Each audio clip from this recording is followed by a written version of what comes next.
Bill Henshaw here again, Constitutional Crisis Channel, and have we got some videos for you today coming up. First one, my friends asked me, and I hadn't thought about this, but, what was the trigger for you becoming one of these constitutional cuckoos? And for me, that's a two-parter. I'll give you part two before part one. As part two happened in 1983, and I was arrested and jailed on February the 14th, which was a Saturday. I call it the Latter-day Valentine's Day Massacre, because I sat there in jail for a couple of days, and I couldn't figure out what the hell I was doing there. I knew I hadn't done anything wrong, and I was so stupid at that time to think that jails were only for criminals. What does that tell you about the education in the damn school system? So I found out in a hurry, and shortly thereafter, just a quickie here as to what developed.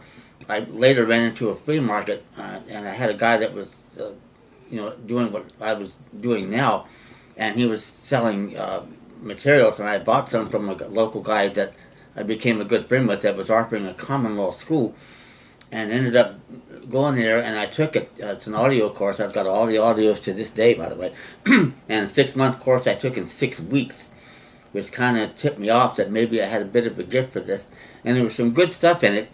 But at the time, 83, most people were simply not aware of the issues that I am raising now.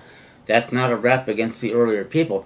It's just that it wasn't commonly known. So they were all talking about due process, the 14th Amendment, this, that, and the other, without realizing the consequences of it. But from that course, I went on, and at the time, we had some really nice once-a-year meetings up in Sacramento. A bunch of us cooks would meet up there, and I met people from across the country, and able to pick up their books and ideas. And I met some really good people. One of them wrote a book called Miracle on Main Street, F. Tupper Saucy from Tennessee. He was a very good man. And I met the guy that wrote Martial Law Rule, Robert Wongard, and some other fine people up there that I made friends of, and we stayed closely together for quite some time.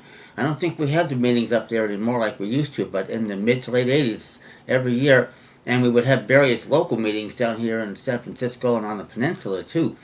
It's just not as organized now as it was then, but that was a very useful way to start out and get around some more intelligent minds that had different views and questions to ask.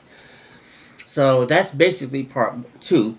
Part one, goes back to Dealey Plaza, and I was only in school at the time, 10th grade. But yet I knew, because those of you that are old enough will remember on Sunday, seeing on live TV where, Jack Ruby, murdered, quote-unquote, Lee Harvey Oswald. And having looked at that video, and I'm not to be confused with Ducky Mallard here, mind you, but you can see Oswald, he clasped his abdomen, but below the heart, indicating to me he hadn't been shot there. So my question, even at that age and as stupid as I was, what was the cause of death? Because he was in Parkland Hospital, the same hospital where Kennedy died within 5 or 10 minutes at most, from a gunshot wound that should not have been fatal. To this day, I don't know the answer to that question. I don't, but that started me thinking, and I didn't really return to that until sometime later, probably a good 20 years when I happened to get a hold of a couple of books on it. And I really got interested in it when I read these things, and I said, my goodness, what the hell happened here in Dealey Plaza? And of course, people are still trying to figure it out today, but it had nothing to do with quote-unquote Oswald. He was a federal agent, if you don't know, named Alec James Heidel, who was trying to stop it and probably didn't have enough information to do it, and ended up becoming, as he said himself on the records, you'll see it, he called himself a patsy, which is exactly what he was.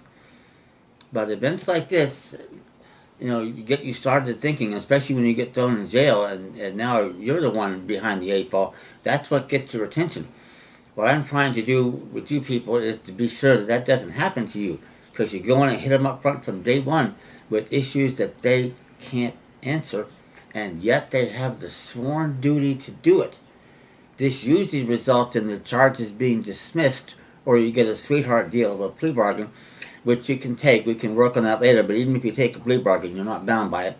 But you get probably a suspended sentence of 90 days and a year's probation or whatever. And you're going to be mighty tempted to do that, and I think you'll be able to do it, especially in concert with new information I'm going to talk about on a later video as to how I now think we can actually make motions in the trial court. But that's the subject for another video, about 2 or 3 down the road from the one we're doing here. Anyway, to answer those questions, when it's your ox that gets gored, that gets your attention, and you start wondering what the hell is going on. And that's what happened to me. I was so stupid, coming out of high school as a 19-year-old kid. What did I do? Volunteered into the Marine Corps at the height of the Tet Offensive. How's that for absolute lunacy? And I would have probably gone there, except my mom put a spell on the Marine Corps and said they're not going to get him. And by golly, it turned out that she was right. And ever since was known by the adorable name of the Wicked Witch of the West, who is what she was imitating. So a funny story for another day, but I've actually got an honorable discharge from the Marine Corps, 3 hours, the shortest tour of duty in the history of the Marine Corps. Take that, Jethro Gibbs. Thank you.